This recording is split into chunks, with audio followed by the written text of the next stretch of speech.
नमस्कार मेरे प्यारे दोस्तों, मैं हूँ लालता मिश्रा और आप सुन रहे हैं परमात्मा के गीत। इसमें मेरे प्यारे दोस्तों, आज मैं आप लोगों को कील देवाचार्य जी की कथा सुनाने जा रहा हूँ।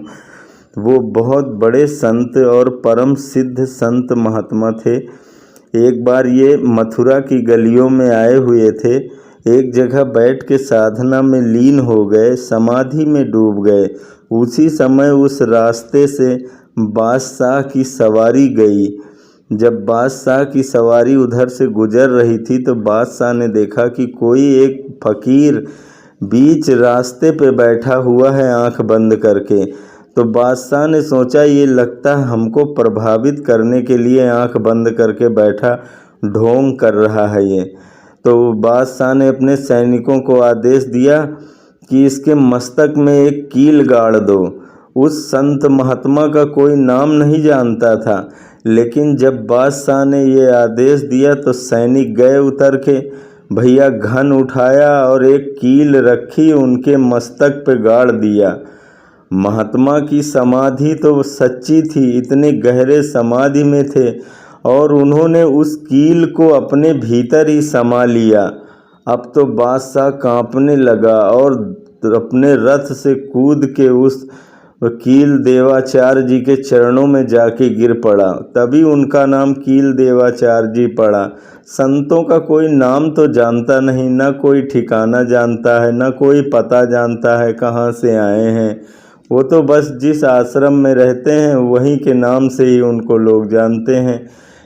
फिर कील देवाचार्य जी का नाम वहाँ से उपनाम है इनका, ही कील देवाचार्य जी के नाम से प्रसिद्ध हुए। बादशाह भी अपना ताज उतार के उनके चरणों में रख गया। बोला, ये तो सच्चे संत हैं, हमसे गलती हो गई। उसने बहुत क्षमा मांगी। ऐसे थे कील देवाचार्य जी। लेकिन एक बार क्या हुआ, जब ये जमुना जी में स्नान करके वहीं पे सत्संग कर रहे थे, वृंदावन की बात है, वहाँ सत्संग चल रहा था।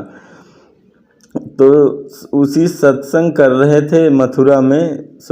मथुरा में सत्संग चल रहा था, तो मथुरा में जमुना जी में स्नान किया और आके वहीं पे अपना सत्संग कहने लगे। तो बहुत सारे सत्संग सुनने वाले लोग थे। सत्संग कहते कहते कील देव जी अचानक से उठ के खड़े हो गए, सत्संग बंद कर दिया और खड़े होके अपने पिताजी को बोल रहे हैं, पिताजी प्रणाम। पिताजी को प्रणाम किया और बोले, जा रहे हो, जाओ, ठाकुर जी के चरणों में मेरा भी चरण स्पर्श निवेदित कर देना। अब तो वहाँ पे जो बैठे हुए सारे लोग जो सत्संग सुन रहे थे, वो सब बड़े आश्चर्य में देखने लगे कि ऊपर तो कोई दिखाई नहीं दे रहा, तो ये आचार्य जी किससे बातें कर रहे हैं। तो बहुत आग्रह करने पे जब वहाँ एक आमेर के राजा मान सिंह भी बैठ के सत्संग सुन रहे थे, वो बोले, गुरुजी आपको ये तो बताना ही पड़ेगा, आपने किसको कहा पिताजी।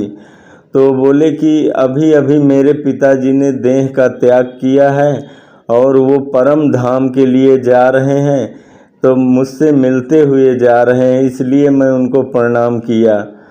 तो भैया आमेर के राजा मान सिंह ने सोचा कहीं ये ऐसे ही कपोल कल्पना तो नहीं कर रहे हैं। उन्होंने सैनिक भेजा गुजरात, जहाँ के कील देवाचार्य जी थे। उसके बाद वहाँ जाके पता चला कि उनके पिता सुमेर देव जी का देहांत आज ही हुआ है।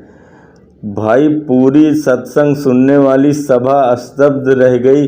सब गुरु जी के चरणों में दंडवत प्रणाम बार बार करने लगे। बोले, भैया ये तो परम सिद्ध संत महात्मा हैं। ऐसे कील देवाचार्य जी थे। कोई जानता नहीं था इनके पिताजी का नाम, घर परिवार का नाम। लेकिन अब क्या करें, जब लोगों ने बहुत जोर दिया तब इनको बताना पड़ा कि मेरे पिताजी हैं, आज उनका देहांत हो गया।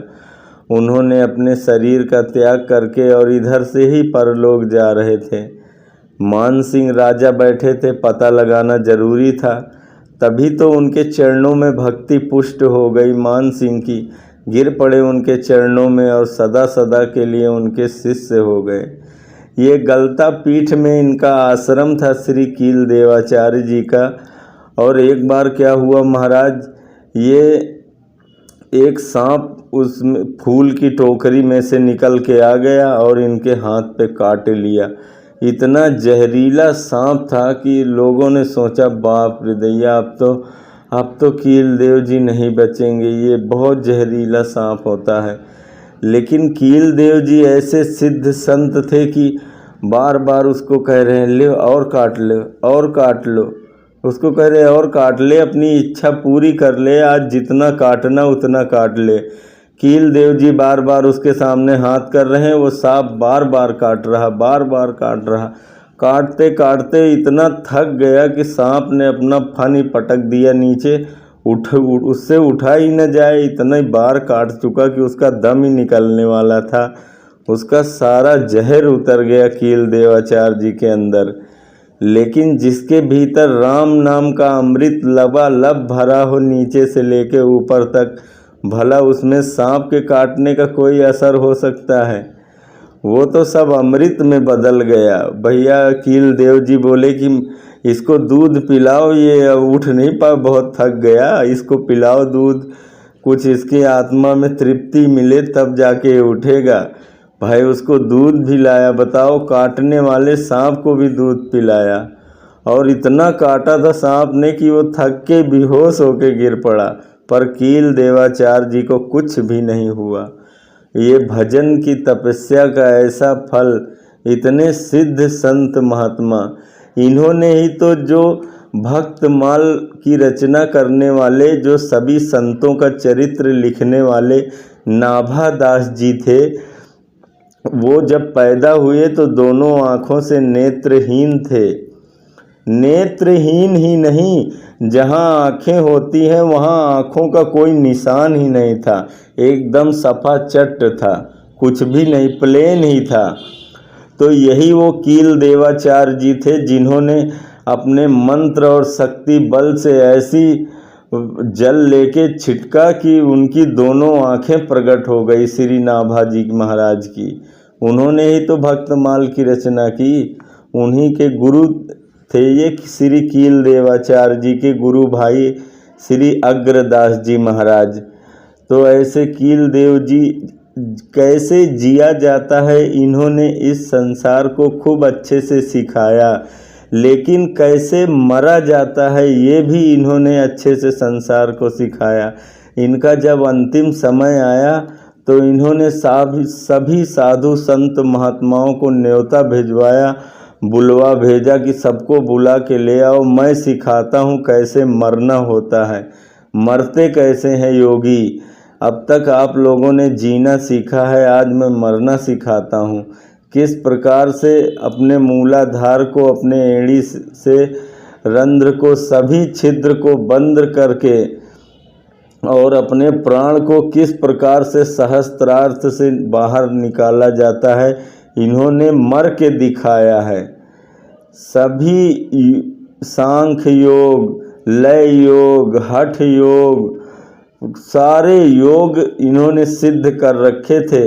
ऐसे सिद्ध संत श्री कील देवाचार्य जी, इन्होंने सभी संतों के सामने अपने प्राण को मूलाधार से खींचते हुए, सभी चक्रों को पार करते हुए, स्वाधिष्ठान, मणिपुर चक्र, अनहदनाथ चक्र, विशुद्धि चक्र, आज्ञा चक्र, सहस्त्रार्थ चक्र, सभी चक्रों का भेदन करते हुए किस प्रकार से चेतना ब्रह्मरंध्र से बाहर निकलती है, तब जाके वो मोक्ष यानी वैकुंठ धाम को जाती है।